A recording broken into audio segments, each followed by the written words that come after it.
Polity के mix question series का ये तीसरा पार्ट है। इससे पहले दो पार्ट को हम लोगों ने देखा है, तो चलिए प्रारंभ करते हैं। पहला सवाल है हमारा, निम्नलिखित में से कौन केंद्रीय कार्यपालिका में शामिल है? ऑप्शन है राष्ट्रपति तथा अटॉर्नी जनरल, प्रधानमंत्री और मंत्रिपरिषद, लोकसभा के विपक्ष का नेता, सभी चुने गए सांसद। क्या आंसर हो जाएगा हमारा? हमारा आंसर हो जाएगा राष्ट्रपति, अटॉर्नी जनरल, प्रधानमंत्री और मंत्रिपरिषद, यानी कि ऑप्शन नंबर फर्स्ट।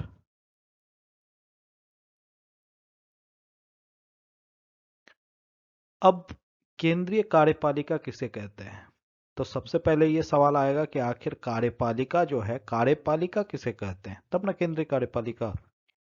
तो कार्यपालिका का अर्थ होता है जो कार्य करता है। कहाँ? जो केंद्र स्तर पर कार्य करता है उसे केंद्रीय कार्यपालिका कहेंगे, और जो राज्य स्तर पर कार्य करता है उसे राज्य की कार्यपालिका कहेंगे। तो केंद्रीय कार्यपालिका में जब आप लोग आर्टिकल 53 को पढ़ते हैं तो वहां हम लोग पढ़ते हैं कि संघ की कार्यपालिका शक्ति यानी कि केंद्र की कार्यपालिका शक्ति राष्ट्रपति के पास निहित है। और वहीं जब हम लोग आर्टिकल 74 पढ़ते हैं तो उसमें बताया जाता है कि राष्ट्रपति जो अपना कार्य करेगा वो प्रधानमंत्री और मंत्रिपरिषद के सलाह पर करेगा। अर्थात जो केंद्रीय कार्यपालिका है उसमें राष्ट्रपति भी होगा, प्रधानमंत्री भी होगा और मंत्रिपरिषद भी होगा। इसके अलावा जब सरकार कोई काम करती है तो उस काम को करने के लिए जो सलाह परामर्श करता है वह महान्यायवादी से किया जाता है। किसके द्वारा? सरकार जब भी कोई कार्य करती है तो महान्यायवादी से सलाह परामर्श करता है, तो वो भी कार्यपालिका के अंतर्गत आएंगे। इसके अलावा उपराष्ट्रपति भी जो हैं वह भी कार्यपालिका के अंतर्गत आता है। तो राष्ट्रपति भी हो गया, अटॉर्नी जनरल या महान्यायवादी भी हो गया, प्रधानमंत्री भी हो गया और उनके मंत्रिपरिषद भी हो गए। इसके अलावा इसमें उपराष्ट्रपति भी शामिल होते हैं। जब इसके डिस्कशन को आप देखिएगा तो कार्यपालिका यहाँ लिखा हुआ है। कार्यपालिका के अंतर्गत कौन कौन आएगा? राष्ट्रपति, उपराष्ट्रपति, प्रधानमंत्री, मंत्रिपरिषद। इसके अलावा महान्यायवादी भी केंद्रीय कार्यपालिका के अंतर्गत आएंगे। क्लियर है इतना सारा बात? अब मंत्रिपरिषद यहाँ लिखा हुआ है तो वहां आपको एग्जाम में जो है मंत्रिपरिषद ना देकर के कोई पार्टिकुलर मंत्री दे देगा। तो याद रखिएगा मंत्रिपरिषद के अंतर्गत तीन प्रकार के मंत्री आते हैं, कैबिनेट मंत्री, राज्य मंत्री और उप मंत्री। ये तीनों मंत्री जो हैं वो मंत्रिपरिषद का भाग है। और मंत्रिपरिषद कौन सा कार्य करेगा वह कौन निर्धारित करेगा? मंत्रिमंडल। अभी थोड़ा सा आप लोगों को डाउट होगा, जो पढ़े नहीं है उनको थोड़ा सा डाउट होगा। याद रखिएगा जो मंत्रिपरिषद है ये मंत्रिपरिषद बहुत बड़ा होता है, और इसी मंत्रिपरिषद के अंतर्गत एक छोटा सा भाग होता है जिसे हम लोग क्या कहते हैं? ये मंत्रिमंडल है। और ये बाहर वाला जो ये पूरा पूरा जो हिस्सा देख रहे हैं ये मंत्री परिषद है। मंत्री परिषद में तीनों आते हैं, कैबिनेट मंत्री, राज्य मंत्री और उप मंत्री। लेकिन जो कैबिनेट मंत्री है इन्हीं को कहा जाता है मंत्रिमंडल। सिर्फ कैबिनेट मंत्री मंत्रिमंडल कहलाएगा, लेकिन जब कैबिनेट मंत्री के साथ साथ राज्य मंत्री और उप मंत्री भी शामिल हो जाएंगे तब उसे मंत्रिपरिषद कहेंगे।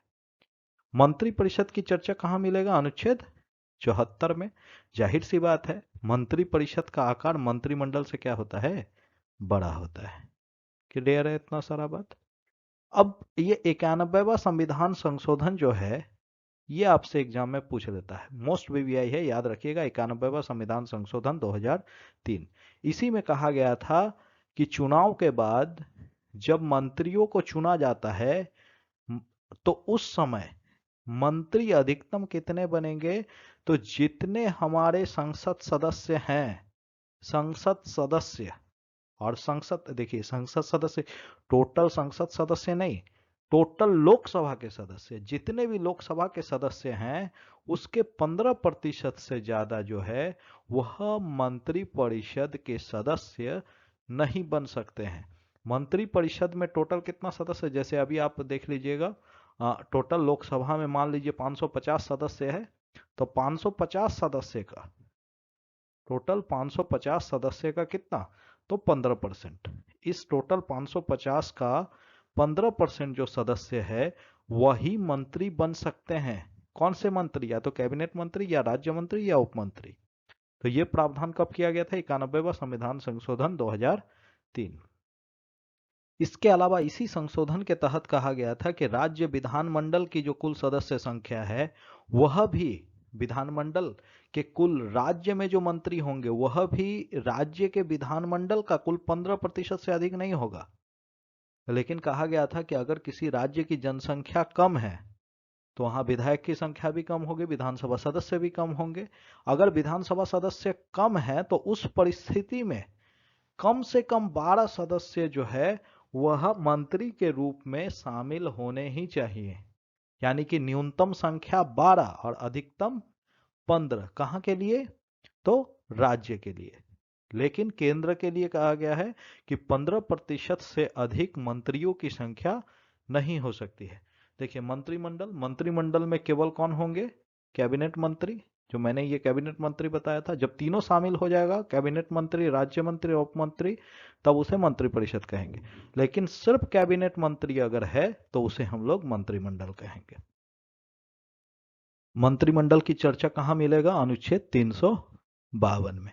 जितने भी पॉइंट्स हैं आप इसको याद करिए, इसको समझने का प्रयास करिए। इसी में से जो है क्वेश्चन आपको एग्जाम में पूछा जाता है। आप 30 सेट कर लीजिए, इसके बाद आपको खुद ब खुद पता चल जाएगा कि आखिर हमने इतना दिन जो सेट प्रैक्टिस किया ये हमारे लिए सही था या गलत। अगला प्रश्न है, सरकारिया आयोग निम्नलिखित में से किससे संबंधित है। सरकारिया आयोग का संबंध किससे है, केंद्र और राज्य संबंध से। सरकारिया आयोग का संबंध किससे है, केंद्र और राज्य संबंध। चलिए इसके बारे में जान लेते हैं। सरकारिया आयोग का गठन कब हुआ था, 1983 में। और जो गठन किया गया था, यह सरकारिया कौन थे, यह थे सुप्रीम कोर्ट के रिटायर्ड जज जस्टिस राजेंद्र सिंह सरकारिया। जस्टिस राजेंद्र सिंह सरकारिया की अध्यक्षता में एक कमिटी गठित किया गया जिसका नाम दिया गया सरकारिया कमेटी, सरकारिया आयोग।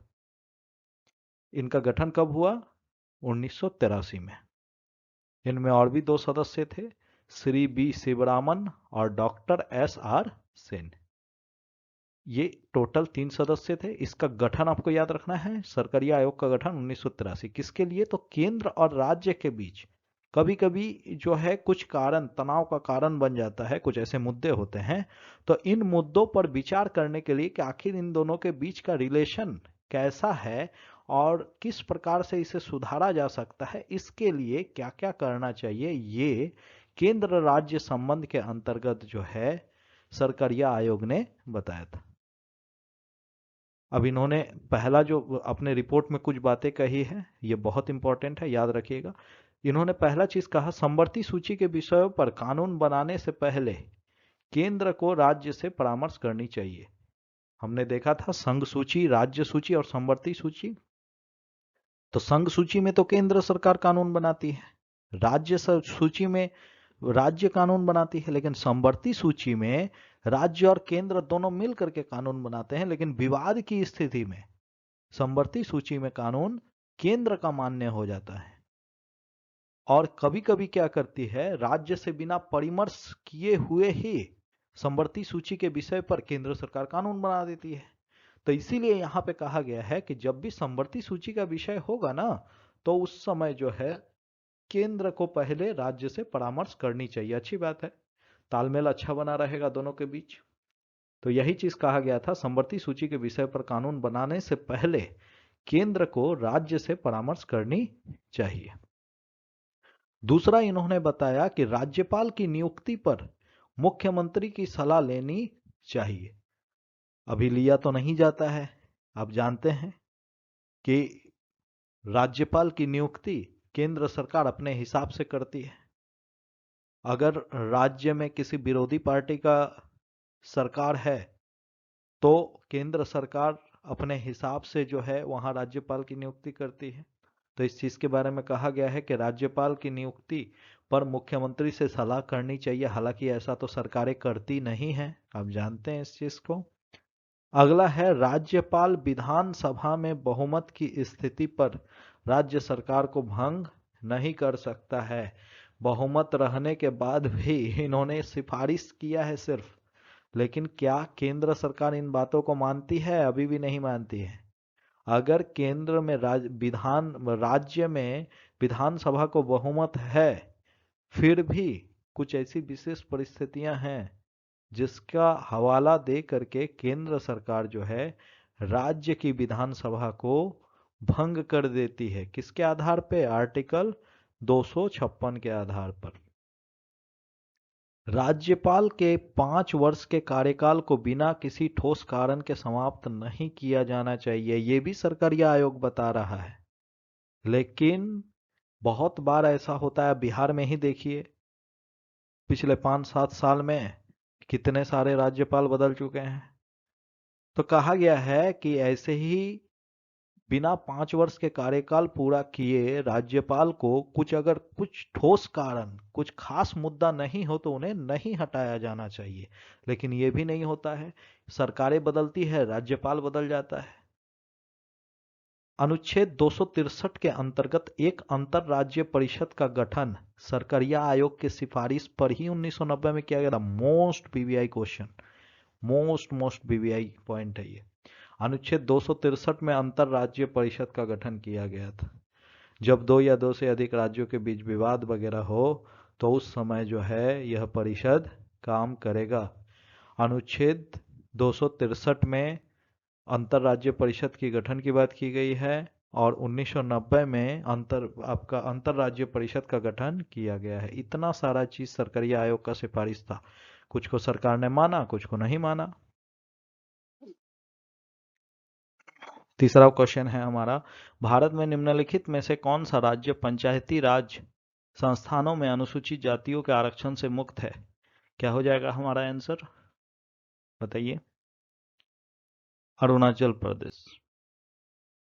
देखिए, 83वें संविधान संशोधन 2000 के द्वारा अरुणाचल प्रदेश को पंचायती राज संस्थानों में अनुसूचित जातियों के आरक्षण से मुक्त घोषित कर दिया गया है। यानी कि अनुसूचित जातियों को आरक्षण देना यहाँ अनिवार्य नहीं है। जैसे हम जानते हैं कि पंचायतों में जो है तो आपका 33% आरक्षण, 1/3 या 33% जो है आरक्षण महिलाओं के लिए अनिवार्य है। और अनुसूचित जाति और जनजाति को उसके जनसंख्या के आधार पर आरक्षण मिलने की बात की गई है 243 के डी में। लेकिन अरुणाचल प्रदेश को कहा गया है कि आपके यहाँ इस तरीके की चीजें, अनुसूचित जातियों को जो आरक्षण देने की बात है, इससे आप मुक्त हैं। आप देना चाहें तो दे सकते हैं, नहीं देना चाहे तो नहीं दे सकते हैं, आपको बाध्यता नहीं है। और थोड़ा सा पंचायती राज के बारे में हम लोग बात कर लेते हैं। देखें, हम लोग पहले भी देख चुके हैं इसको। 73वां संविधान संशोधन अधिनियम, जिसके तहत जो है पंचायती राज व्यवस्था को हमारे संविधान में शामिल किया गया था। कब किया गया था? 1992-93 में। इसी के तहत जो है भाग 9 को जोड़ा गया। भाग 9 में पंचायती राज व्यवस्था के बारे में चर्चा है। भाग 9 में मोस्ट बीवीआई है। भाग 9 में कहां से कहां तक? तो 243 से लेकर के 243 के ओ तक। 73वें संविधान संशोधन के द्वारा 11वां अनुसूची जोड़ा गया था। 11वां अनुसूची बाद में जोड़ा गया नहीं, हम लोगों ने इससे पहले भी बात किया है। 9वां अनुसूची को जोड़ा गया 1951 में, 10वां अनुसूची को जोड़ा गया है 1985 में और 11वां अनुसूची को जोड़ा गया है 1992-93 में। इसके अंतर्गत जो है पंचायतों को टोटल 29 विषय ऐसे दिए गए जिस पर जो है कानून बना सकती है कौन? पंचायत। संविधान के अनुच्छेद 243 के डी में अनुसूचित जाति, अनुसूचित जनजाति के सीटों का आरक्षण की सुविधा है। इसी में जो है महिलाओं के भी आरक्षण की बात की गई है। महिलाओं का आरक्षण कितना है? 1/3। महिलाओं का आरक्षण टोटल सीट का कितना हो सकता है? 1/3। लेकिन राज्य सरकार अपने हिसाब से इसको बदल सकती है। बिहार ने बदला है। बिहार ने महिलाओं को अच्छा खासा आरक्षण दिया है पंचायत में। 50% आरक्षण बिहार में लागू है महिलाओं के लिए। अगला सवाल है, निम्नलिखित में से कौन सा कथन सही नहीं है? एक बार पढ़ लीजिए।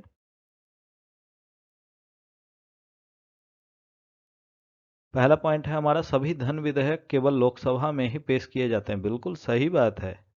धन विधेयक जब भी पेश किया जाएगा लोकसभा में ही पेश किया जाएगा। धन विधेयक केवल लोकसभा में पेश किया जाता है। पेश कहने का मतलब पहली बार कहाँ आएगा? लोकसभा में ही आएगा, बाद में राज्यसभा में जाता है। राज्यसभा के पास 14 दिन का पावर है। 14 दिन वह उस पर जो है विचार विमर्श करता है। विचार विमर्श करने के बाद अगर लोकसभा को ये नहीं लौटाता है तो लोकसभा स्वतः इसे पारित मान लेती है। तो धन विधेयक जब भी पेश किया जाएगा लोकसभा में पेश किया जाएगा। सही बात है। उपराष्ट्रपति को हटाने की प्रक्रिया राज्यसभा से ही प्रारंभ होती है। हाँ, राज्यसभा में ही जो है बहुमत के द्वारा उपराष्ट्रपति को हटाने की प्रक्रिया प्रारंभ होती है। बाद में लोकसभा का परमिशन चाहिए होता है। तो ये भी सेंटेंस हमारा सही है। पूछा है कौन सा सेंटेंस सही नहीं है? नई अखिल भारतीय सेवाओं को बनाने का प्रस्ताव केवल लोकसभा से ही शुरू किया जाता है। गलत। अनुच्छेद 312 में कहा गया है नई अखिल भारतीय सेवाओं का सृजन कौन करेगा? राज्यसभा करेगा, लोकसभा नहीं करेगा। यहाँ लोकसभा दिया है, इसीलिए हमारा उत्तर ये सेंटेंस क्या हो गया? गलत। मंत्रियों के खिलाफ अविश्वास प्रस्ताव केवल लोकसभा की शक्ति पर ही निर्भर करता है। ये भी सेंटेंस सही है। मैंने अविश्वास प्रस्ताव पूरा बताया हुआ है आप लोगों को। अविश्वास प्रस्ताव लोकसभा में ही आएगा, लोकसभा में ही पास होगा, और लोकसभा में जैसे ये पास होगा मंत्रिपरिषद को त्याग पत्र देना पड़ेगा। यानी नई अखिल भारतीय सेवाओं का सृजन 312 के अनुसार कौन करता है? राज्यसभा। लेकिन यहाँ क्या दिया है? लोकसभा। यानी कि ये सेंटेंस गलत हो गया हमारा। अनुच्छेद 312 के 12 में प्रावधान किया गया है किसी भी अखिल भारतीय सेवा का सृजन तभी हो सकता है जब राज्यसभा इस प्रस्ताव को कम से कम 2/3 बहुमत से पारित कर दे। अखिल भारतीय सेवा ऑल इंडिया सर्विस कितने प्रकार का है? तो टोटल 3 प्रकार का। अखिल भारतीय सेवाओं में ऑल इंडिया सर्विसेज में 3 प्रकार की सेवा है। एक आईएएस, जो आप जानते हैं, IAS, DM, IPS, Indian police service, और एक होता है Indian forest service. Forest, foreign नहीं, वन, विदेश नहीं। इस चीज को याद रखिएगा, एग्जाम में पूछता है इनमें से कौन सा जो अखिल भारतीय सेवा नहीं है। तो भारतीय प्रशासन आईएएस है, आईपीएस है, आईएफएस है। आईएफएस मतलब Indian forest service, no Indian foreign service. Indian foreign service नहीं, Indian forest service. IAS, IPS, IFS, ये 3 ही हैं अखिल भारतीय सेवाएं। अब जो अखिल भारतीय सेवा है के अधिकारियों की भर्ती का यूपीएससी क्या करता है? Union public service commission. UPSC का गठन हम लोगों ने देखा है। यूपीएससी का गठन कब हुआ है? अब जानते हैं। यूपीएससी का गठन हुआ है 1926 में। किस कमीशन के सिफारिश पर? ली कमीशन के सिफारिश पर। कमीशन का नाम था ली कमीशन। 1919 के एक्ट के आधार पर ली कमीशन के सिफारिश पर 1926 में यूपीएससी का गठन किया गया। यूपीएससी का काम होता है जितने भी अखिल भारतीय सेवाएं हैं, आईएएस, आईपीएस, आईएफएस, इनकी परीक्षा को कंडक्ट कराना, साथ ही साथ जो है इनके सीटों को राज्य के हिसाब से आवंटन करना। कहाँ किसे कौन सा राज्य मिलेगा ये कौन तय करता है? यूपीएससी, एग्जाम पास करने के बाद। और एग्जाम भी लेने का काम कौन करता है? यूपीएससी। इसका गठन 1926, 1919 के एक्ट के आधार पर ली कमीशन, याद रखिएगा, ली कमीशन की सिफारिश पर 1926 में यूपीएससी का गठन किया गया था। यूपीएससी की चर्चा कहाँ मिलेगा? अनुच्छेद 315 में। अनुच्छेद 315 में कहा गया है यूपीएससी और साथ साथ जो है राज्य में भी जो है राज्य लोक सेवा आयोग का गठन किया जा सकता है, जिसको हम लोग पीसीएस बोलते हैं। जैसे जेपीएससी झारखंड में होता है, बीपीएससी बिहार में होता है, यूपीपीएससी होता है यूपी में, नहीं। तो राज्य का अपना लोक सेवा आयोग होगा। और जितने भी अखिल भारतीय सेवा हैं इसकी चर्चा कहाँ मिलेगा? भाग 14 में, अनुच्छेद 308 से लेकर के अनुच्छेद 323 तक। इतना सारा पॉइंट है, इसको बढ़िया से याद कर लीजिएगा। अगला प्रश्न है हमारा, भारत में किस वर्ष रेल बजट और आम बजट अलग अलग पेश किया जाना शुरू हुआ था? रेल बजट को आम बजट से कब अलग किया गया था, यह सवाल आपसे पूछा जा रहा है। रेल बजट को आम बजट से कब अलग किया गया था? 1924। 1924 में। समझिए थोड़ा सा।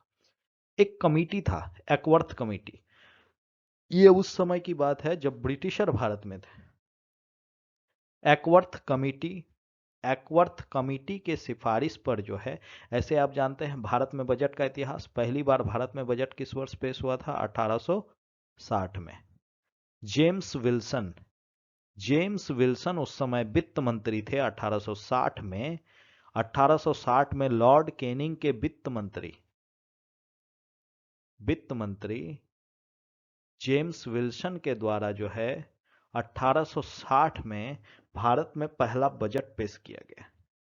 यह बजट जब पहले पेश किया जाता था तो आप जानते हैं, पहले जाहिर सी बात है इस समय रेल प्रारंभ ही हो रहा था भारत में, तो रेल इतना बड़ा मुद्दा इस समय नहीं था, लेकिन बाद में जाकर के रेल एक बहुत बड़ा डिपार्टमेंट बन गया।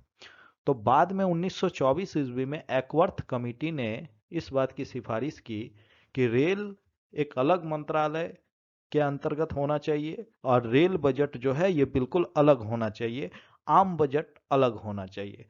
तो 1924 ईस्वी में एकवर्थ कमेटी के सिफारिश पर रेल बजट और आम बजट को अलग कर दिया गया। यानी रेल बजट रेल मंत्री और आम बजट आपका वित्त मंत्री पेश करेंगे।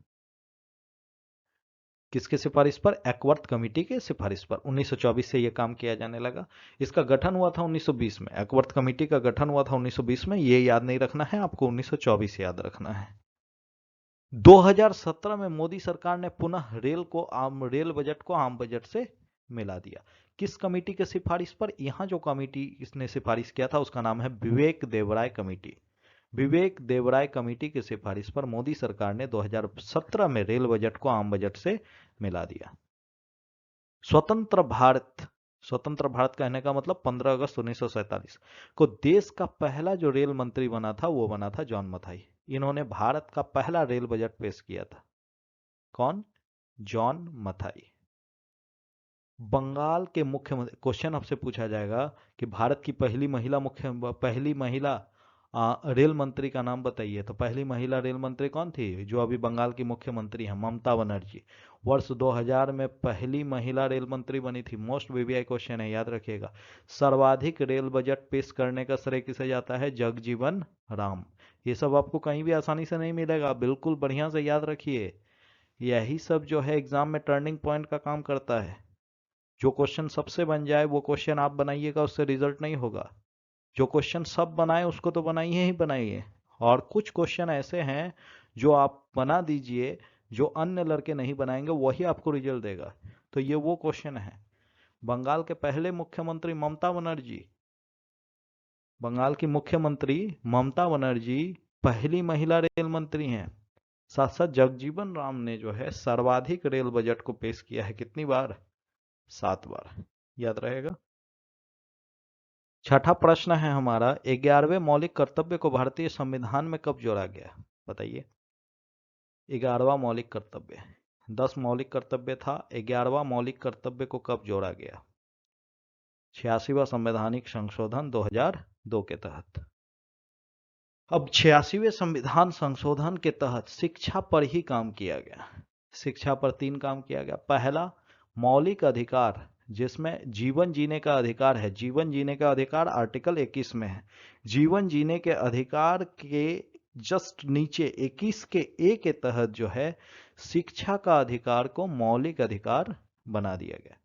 साथ ही साथ अनुच्छेद 45 में आपने पढ़ा होगा कि अनुच्छेद 45 में जो है 6 वर्ष से कम आयु के बच्चों के लिए जो है प्रारंभिक शिक्षा की बात की गई है। तो पहले प्रारंभिक शिक्षा की बात नहीं की गई थी। ये 2002 में ही अनुच्छेद 45 में कहा गया। अब अनुच्छेद 45 में क्या होगा? 6 वर्ष से कम आयु के बच्चों के लिए शिक्षा, यानी कि जिसे आंगनबाड़ी शिक्षा हम लोग कहते हैं।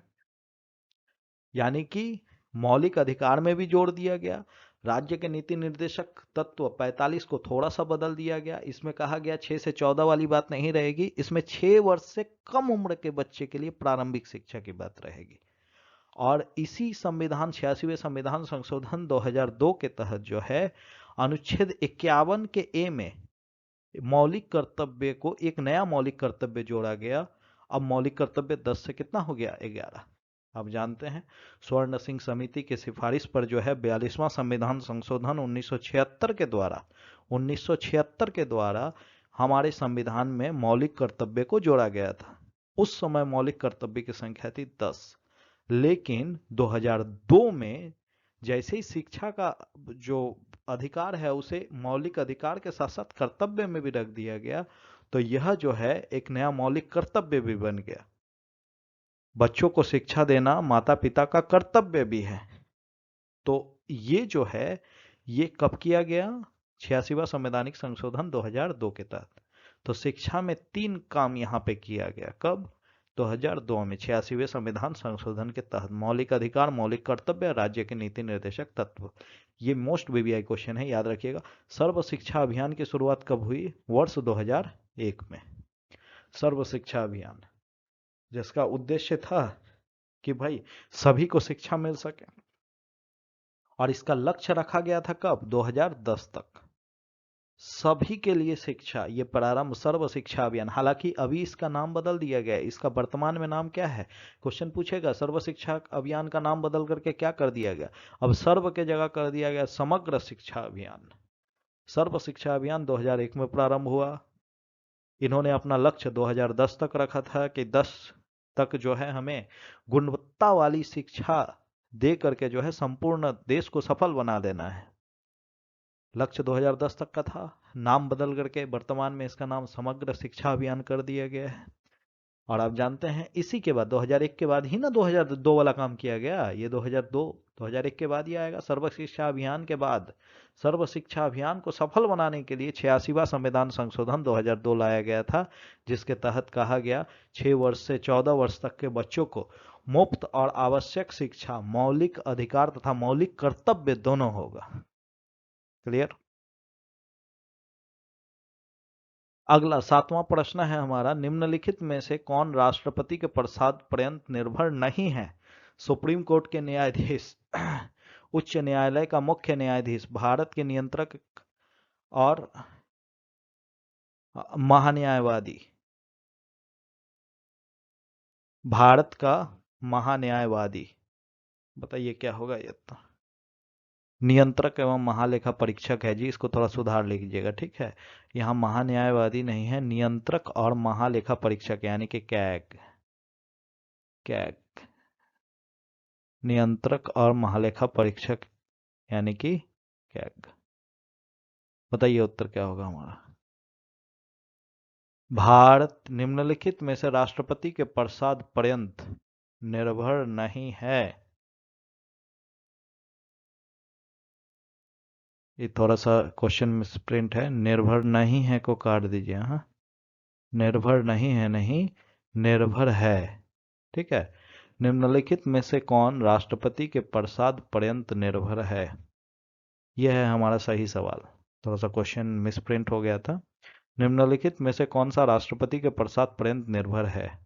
सुप्रीम कोर्ट के मुख्य न्यायाधीश, उच्च न्यायालय के मुख्य न्यायाधीश, भारत के नियंत्रक और महालेखा परीक्षक यानी कि कैग, या भारत के महान्यायवादी। आंसर क्या हो जाएगा, भारत का महान्यायवादी। अटॉर्नी जनरल ऑफ इंडिया, थोड़ा सा जान लेते हैं इसके बारे में, अटॉर्नी जनरल ऑफ इंडिया के बारे में। तो महान्यायवादी की चर्चा हमारे संविधान के अनुच्छेद 76 में किया गया है। महान्यायवादी की नियुक्ति कौन करता है, राष्ट्रपति करता है। देखिए महान्यायवादी एक ऐसा पद है जिसके बारे में आपको पूछा जाए नियुक्ति कौन करता है, राष्ट्रपति। शपथ कौन दिलाता है, राष्ट्रपति। त्यागपत्र किसको देता है, राष्ट्रपति। किसके प्रसाद पर्यंत कार्य करता है, राष्ट्रपति। सब राष्ट्रपति। संविधान के अनुच्छेद 76 में महान्यायवादी पद का वर्णन है। महान्यायवादी की नियुक्ति राष्ट्रपति के द्वारा जो है मंत्रिमंडल के सिफारिश पर, यानी वही प्रधानमंत्री और उसके जितने भी मंत्री हैं उन्हीं के सिफारिश पर किया जाता है। प्रधानमंत्री और मंत्रिपरिषद जिसको कहेंगे महान्यायवादी बनाने हैं, राष्ट्रपति उन्हीं को महान्यायवादी बनाएंगे। महान्यायवादी, लेकिन महान्यायवादी की योग्यता भी होती है। महान्यायवादी की योग्यता क्या होती है, वह सर्वोच्च न्यायालय के न्यायाधीश की योग्यता रखता हो, यानी कि न्यायाधीश बनने की योग्यता वह रखता हो। अब न्यायाधीश बनने की योग्यता क्या है भाई?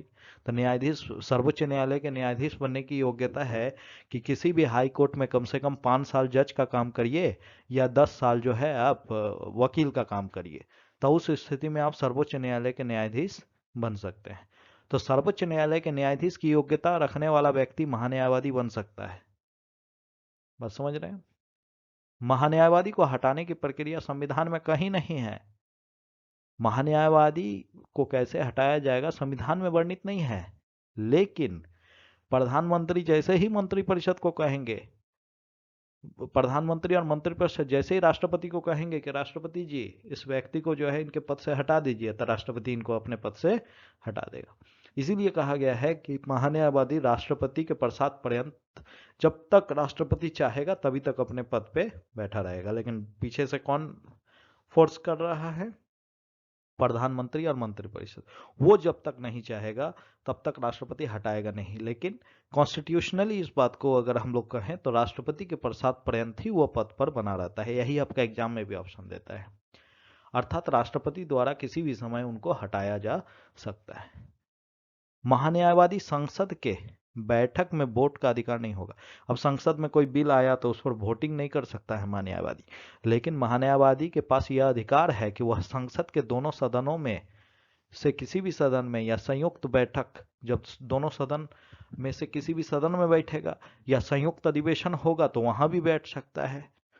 लेकिन इसे वोट देने का अधिकार, किसी बिल पर वोट देने का अधिकार नहीं होगा। अब इसी के मदद के लिए एक व्यक्ति को नियुक्त किया जाता है, सॉलिसिटर जनरल।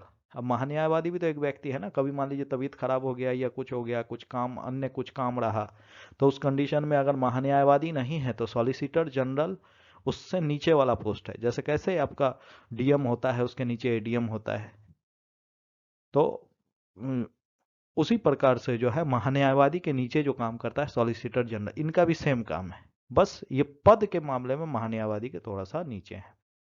महान्यायवादी का काम होता है, जो सरकार है, सरकार को उसके कार्य में मदद करना। किस आधार पर? सलाह देने के मामले में। जैसे मान लीजिए मंत्री जब कोई काम करते हैं, जरूरी नहीं है मंत्री के लिए पढ़ा लिखा होना आवश्यक नहीं है, लेकिन मंत्री जब को, यही कारण है कि जब मंत्री काम करेंगे, कोई संवैधानिक काम करेंगे, तो हो सकता है उनसे गलती हो जाए। इसीलिए जो है भारत सरकार एक महान्यायवादी को नियुक्त करता है राष्ट्रपति के द्वारा। जब भी मंत्री कोई काम करेगा, सरकार कोई काम करेगी, तो महान्यायवादी जो है कानूनी जानकारी उनको देते रहेगा कि इस तरीके से काम करना है, ये काम करना है, ये काम नहीं करना है, गैर कानूनी कामों को करने से रोकेगा। तो महान्यायवादी जो है भारत सरकार को सलाह देने का काम करता है। इसीलिए कहा जाता है कि महान्यायवादी भारत सरकार का सबसे बड़ा विधि अधिकारी होता है। बात समझे? भारत सरकार की ओर से उन सभी मामलों में जो भारत सरकार से संबंधित है, सर्वोच्च न्यायालय या किसी न्यायालय में उपस्थित होकर महान्यायवादी भारत सरकार का पैरवी करता है। अब मान लीजिए कि सरकार ने कोई काम किया, जैसे कृषि कानून वाला बिल आया, अब उसी पर मान लीजिए किसी प्रकार का कोई विवाद है या कुछ है, तो उस समय जो है कृषि मंत्री नहीं जाएंगे वहां कोर्ट में। कौन जाएंगे? महान्यायवादी जाएंगे, और महान्यायवादी जाकर के कृषि मंत्री का पक्ष रखेंगे। प्रधानमंत्री का कोई मुद्दा होगा कोर्ट में, तो प्रधानमंत्री नहीं जाएंगे। हाँ, व्यक्तिगत मुद्दा नहीं होना चाहिए। मंत्री का जो सामूहिक जो मुद्दा होता है, मंत्री पद पर रहते हुए, अपने पद पर रहते हुए, उससे संबंधित मामलों की पैरवी करेगा वो, निजी मामलों का नहीं। अब प्रधानमंत्री का अगर निजी कोई झगड़ा है तो उसका निपटारा महान्यायवादी नहीं करेगा। महान्यायवादी का काम होता है सरकार के लिए काम करना, किसी पर्टिकुलर व्यक्ति के लिए नहीं। भारत के पहले महान्यायवादी का नाम एमसी सितलवार। 1950 से 1963 तक यह अपने पद पर रहा। 13 साल, सबसे लंबे समय तक का अगर आपसे पूछा जाए कि महान्यायवादी कौन, भारत का पहला न्यायवादी कौन, महान्यायवादी, और सबसे लंबे समय का महान्यायवादी कौन, तो एमसी सितलवार। वर्तमान में जो महान्यायवादी हैं उनका नाम है आर वेंकट रमनी। जिस प्रकार से महान्यायवादी की चर्चा अनुच्छेद 76 में है, और ये केंद्र सरकार को कानून बनाने में या केंद्र सरकार को जो है सलाह देने का काम, कानूनी सलाह देने का काम करता है, उसी प्रकार से राज्य में अनुच्छेद 165 के अंतर्गत महाधिवक्ता का पद है, जो राज्य सरकार को उन्हें कानून बनाने में मदद करता है। तो महाधिवक्ता राज्य में और महान्यायवादी केंद्र में। 8वां प्रश्न है हमारा, भारत का पहला नगर निगम कौन सा है? क्या आंसर हो जाएगा बताइए? मद्रास। भारत का पहला जो नगर निगम है, इसकी स्थापना 1687 में ही हो गया था। 1687 भारत का पहला और सबसे पुराना नगर निगम। कहाँ? मद्रास। और आप जानते हैं मद्रास का नाम अभी तो मद्रास है नहीं, मद्रास का अभी वर्तमान में नाम क्या है? चेन्नई। भारत के संविधान के अब नगर निगम की चर्चा कहाँ मिलेगा? भाग 9 के ए में। भाग 9 में पंचायत और 9 के ए में नगर पालिका का वर्णन मिलता है। 1992 में 74वां संविधान संशोधन, 74वां संविधान संशोधन 1992-93 में नगर पालिकाओं को संवैधानिक दर्जा दे दिया गया था। कहीं 92 रहेगा, कहीं 92 में आया, 93 में ये कानून के रूप में लागू हो गया था। 74वां संवैधानिक संशोधन 1992 के तहत नगर पालिकाओं को संवैधानिक दर्जा दिया गया। इसकी चर्चा कहाँ मिलेगा? अनुच्छेद 243 के पी से 243 जेड जी तक। इससे पहले 243 से 243 ओ तक पंचायत की बात थी। यहां 243 पी से लेकर के 243 जेड जी तक में नगर पालिकाओं का वर्णन मिलता है। क्लियर? और आप जानते हैं 11वां अनुसूची के रूप में जो है पंचायती राज को शामिल किया गया था 73वें संविधान संशोधन के तहत 1992-93 में, और 74वां संविधान संशोधन 1992 के तहत जो है 12वां अनुसूची जोड़ा गया था, जिसमें क्या था? यही नगर पालिका थी। और नगर पालिका में टोटल जो विषय थे ये थे 18, और हम लोगों ने पंचायत में देखा था टोटल 29 विषय था। पटना नगर निगम, सबसे पुराना नगर निगम तो मद्रास है, वो 1687। पटना नगर निगम की स्थापना कब हुई है? 1952 में। इतना सारा बात याद रखिएगा। अगला 9वां क्वेश्चन है हमारा, Bengal high court, Madras high court, Bombay high court, इसी में जो है घटते क्रम में क्या होगा? यही क्वेश्चन आपका दिया हुआ है कि घटते क्रम में क्या होगा, यानी कि पहले कौन आया, फिर कौन आया, फिर कौन आया। तो बंगाल, मद्रास और बॉम्बे तीनों एक ही वर्ष स्थापित हुआ है, लेकिन सबसे पहले हुआ है बंगाल, फिर मद्रास, फिर बॉम्बे। यानी आंसर क्या हो जाएगा हमारा? 1, 2 और 3। डिस्कशन देख लीजिए आप। जो बंगाल है वही कोलकाता वाला है, बंगाल वाला को ही यहाँ कोलकाता लिखा हुआ है। कोलकाता उच्च न्यायालय की स्थापना 2 जुलाई 1862, मद्रास उच्च न्यायालय 5 अगस्त 1862, और बॉम्बे उच्च न्यायालय 14 अगस्त 1862। तो क्रम से ही दिया हुआ था इस तरीके से, पहले कोलकाता या बंगाल, फिर मद्रास, फिर बॉम्बे। थोड़ा सा हाईकोर्ट के बारे में जान लें। अनुच्छेद 214 के अनुसार प्रत्येक राज्य का एक न्यायालय होना चाहिए। अनुच्छेद 214 में कहा गया है, एकदम मोस्ट वीवीआई है ये सब, बढ़िया से याद रखिएगा। अनुच्छेद 214 में कहा गया है कि प्रत्येक राज्य में एक न्यायालय होने चाहिए। अनुच्छेद 217 में क्या कहा गया है? अनुच्छेद 217 में है, न्यायालय उच्च न्यायालय के न्यायाधीशों की नियुक्ति से संबंधित है।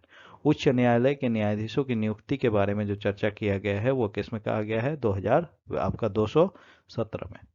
अनुच्छेद 231 में क्या है? अनुच्छेद 231 में कहा गया है 2 या 2 से अधिक राज्य का एक उच्च न्यायालय हो सकता है, जिसे अनुच्छेद 214 का जो है 14 के आरे नहीं माना जाएगा। यानी अनुच्छेद 214 में कहा गया कि प्रत्येक राज्य के लिए एक उच्च न्यायालय होना चाहिए, लेकिन 231 में कहा गया है कि 2 या 2 से अधिक राज्य का एक उच्च न्यायालय हो सकता है। इसे 214 के अंतर्गत जो कही गई बातें हैं उसके अंतर्गत इसे हम गलत नहीं मानेंगे। बात समझ रहे हैं? 217 में क्या कहा गया है? उच्च न्यायालय के न्यायाधीशों की नियुक्ति।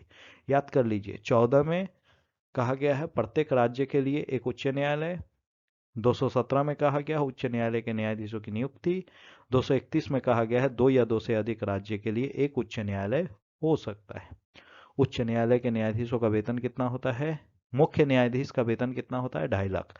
और अन्य न्यायाधीश का वेतन कितना होता है उच्च न्यायालय के? 2.25 लाख। और उन्हें वेतन कहाँ से मिलता है? जिस राज्य के कोर्ट में वह है उस राज्य की संचित निधि से। और राज्य का विधानमंडल जो है इसके वेतन और इसके भत्ते, पेंशन, इन सभी में जो है कोई कटौती नहीं कर सकता है। लेकिन जब देश में वित्तीय आपात आ जाएगा, आर्टिकल 360 के अंतर्गत भारत सरकार या राज्य सरकार जब कंगाल की स्थिति में पहुंच जाएगी, जब उनके पास पैसा ही नहीं रहेगा, तो उस स्थिति में ही वही एक स्थिति है जब उच्च न्यायालय के न्यायाधीशों के जो है वेतन वगैरह में कटौती किया जा सकता है। सामान्य स्थिति में कटौती नहीं कर सकते हैं। उच्च न्यायालय के मुख्य न्यायाधीश को 2.5 लाख रुपया प्रति माह मिलेगा ही मिलेगा, अन्य न्यायाधीश को 2.25 लाख रुपये प्रति माह मिलेगा ही मिलेगा। उन्हें वेतन कहाँ से मिलेगा? भारत की संचित निधि से। उच्च न्यायालय के न्यायाधीशों का जो आपका आयु है, कितने वर्ष तक मैक्सिमम वह अपने पद पर रह सकता है? 62 वर्ष। उच्च न्यायालय के न्यायाधीशों की जो अधिकतम आयु है वो है 62 वर्ष, और सुप्रीम कोर्ट के लिए है 65 वर्ष। इन्हें इसके पद से कैसे हटाया जा सकता है? याद रखिएगा, इन्हें उसी प्रकार से हटाया जाएगा जिस प्रकार से राष्ट्रपति को हटाया जाता है। यानी कि अगर उच्च न्यायालय के न्यायाधीश को हटाना है तो संसद के दोनों सदनों में से बिल को 2/3 बहुमत से पास करिए, राष्ट्रपति के पास भेज दीजिए, राष्ट्रपति बाद में इनको अपने पद से हटा देंगे। क्लियर? आप अच्छा यहां देखिएगा, जैसे उच्च न्यायालय का अधिकार क्षेत्र कहने का मतलब ये कोलकाता हाईकोर्ट कहां कहां किन किन राज्य या केंद्र शासित प्रदेश के लिए काम करेगा? तो अंडमान निकोबार द्वीप और पश्चिम बंगाल, इन दोनों का सेम हाईकोर्ट है, कोलकाता हाईकोर्ट। मद्रास हाईकोर्ट कहाँ के लिए है? तो पांडिचेरी और तमिलनाडु। ये सिंपल सा चीज है। आप जब भी आप देखिएगा ना, जो मैप में जो निकटतम एरिया है, जैसे आप यहाँ कोलकाता देखिएगा तो कोलकाता के क्वेश्चन पूछता है अंडमान निकोबार द्वीप समूह जो है किस राज्य के सबसे निकट मिलेगा? तो कोलकाता। पांडिचेरी किसके सबसे निकट मिलेगा? तो तमिलनाडु। तो पांडिचेरी जब तमिलनाडु के निकट मिलेगा तो जाहिर सी बात है तमिलनाडु में ही तो चेन्नई है, तो चेन्नई हाईकोर्ट या मद्रास हाईकोर्ट के अंतर्गत ही तो आएगा ये। उसके बाद बॉम्बे हाईकोर्ट, बॉम्बे के निकट है आपका गोवा, दादर नगर हवेली, दमन दीव। तो ये सभी का सम हाईकोर्ट है, यानी कि गोवा, दादर नगर हवेली, दमन दीव पर महाराष्ट्र का जो हाईकोर्ट है, दादर नगर हवेली का कोई मुद्दा है, गोवा का कोई मुद्दा है, तो वहाँ का जो हाईकोर्ट जो उसको डील करेगा वो कौन सा हाईकोर्ट होगा? बॉम्बे हाईकोर्ट। अगला और अंतिम प्रश्न है हमारा संयुक्त राष्ट्र महासभा के अलावा निम्नलिखित में से कौन सा संयुक्त राष्ट्र के 5 प्रमुख सक्रिय अंगों में से नहीं है? संयुक्त राष्ट्र महासभा के अलावा, यानी महासभा तो एक ये है, उसके अलावा भी जो है टोटल संयुक्त राष्ट्र संघ का जो है 6 अंग हुआ करता था। अब एक अंग काम नहीं करता है, तो पूछा है कि कौन सा अंग को जो है आपका एक अंग नहीं है और वर्तमान में वो सक्रिय नहीं है? संयुक्त राष्ट्र न्यासी परिषद, इसको खत्म कर दिया गया है। आप जानते हैं 1945 में जो है द्वितीय विश्व युद्ध के बाद यूनाइटेड नेशन का स्थापना किया गया। किस लिए किया गया? कि भाई अंतर्राष्ट्रीय शांति बना रहे, अब तृतीय विश्व युद्ध ना हो। प्रथम विश्व युद्ध हो चुका है, द्वितीय विश्व युद्ध हो चुका है, तृतीय विश्व युद्ध ना हो, इसीलिए 1945 में यूनाइटेड नेशन का गठन किया गया। तो अंतर्राष्ट्रीय शांति और सुरक्षा बनाने के लिए। और जब युद्ध होता है तो मानवाधिकारों का बहुत ज्यादा हनन होता है। इसके अलावा भी ऐसे भी मानवाधिकारों का बहुत ज्यादा हनन होता है जहां आतंकवाद है, लोगों को मार दिया जाता है। तो मानवाधिकारों की रक्षा करना, अंतर्राष्ट्रीय शांति बनाना, और जरूरत पड़ने पर अगर कहीं अकाल पड़ गया या कुछ और समस्या हो गई तो वहां मानवीय सहायता भी पहुंचाना। यानी कि अगर कहीं बाढ़ आ गया तो वहां के लिए भोजन तोजन, कहीं मान लीजिए किसी प्रकार का युद्ध हुआ तो शरणार्थियों के लिए जो है भोजन की व्यवस्था करना, स्वास्थ्य की व्यवस्था करना, और सस्टेनेबल डेवलपमेंट यानी कि एक ऐसा विकास करना जिससे प्रकृति को ध्यान में रख करके विकास किया जाए। तो ऐसे सभी चीजों पर जो है संयुक्त राष्ट्र काम करता है। संयुक्त राष्ट्र में वर्तमान में 193 सदस्य हैं। तो संयुक्त राष्ट्र के जो अंग हैं टोटल 6 अंग हैं। 6 अंग कौन कौन से हैं? संयुक्त राष्ट्र महासभा, सुरक्षा परिषद, संयुक्त राष्ट्र आर्थिक और सामाजिक परिषद, संयुक्त राष्ट्र न्यासी परिषद, अंतर्राष्ट्रीय न्यायालय, संयुक्त राष्ट्र सचिवालय। अब ये जो न्यासी परिषद है, ये न्यासी परिषद वर्तमान में नहीं है। किस लिए नहीं है? क्योंकि इसे 1994 ईस्वी में जो है इसे समाप्त कर दिया गया। किसे? संयुक्त राष्ट्र न्यासी परिषद को। ये इसीलिए स्थापित किया गया था ताकि जो है विश्व के जितने भी देश हैं उसे 1945 के बाद आजाद किया जा सके, किसी भी देश का किसी भी अन्य देश पर जो है हस्तक्षेप ना हो। तो अब तो ये काम हो चुका है, लगभग सभी देश आजाद हो चुके हैं, तो संयुक्त राष्ट्र न्यासी परिषद का क्या काम। इसीलिए 1994 में फाइनली संयुक्त राष्ट्र न्यासी परिषद को समाप्त कर दिया गया। आप जानते हैं संयुक्त राष्ट्र के जो न्यासी परिषद हैं इसे 1994 में समाप्त कर दिया गया। जिस समय इसकी स्थापना हुई उस समय इसमें टोटल 6 पार्ट था, 6 अंग था इसका। अब टोटल 5 अंग है। तो याद रखिएगा संयुक्त राष्ट्र न्यासी परिषद 1994 में समाप्त कर दिया गया। तो ये हमारा पॉलिटी का तीसरा पार्ट था, क्वेश्चन सीरीज। आप सभी क्वेश्चनों को पढ़िए, बढ़िया से याद करिए।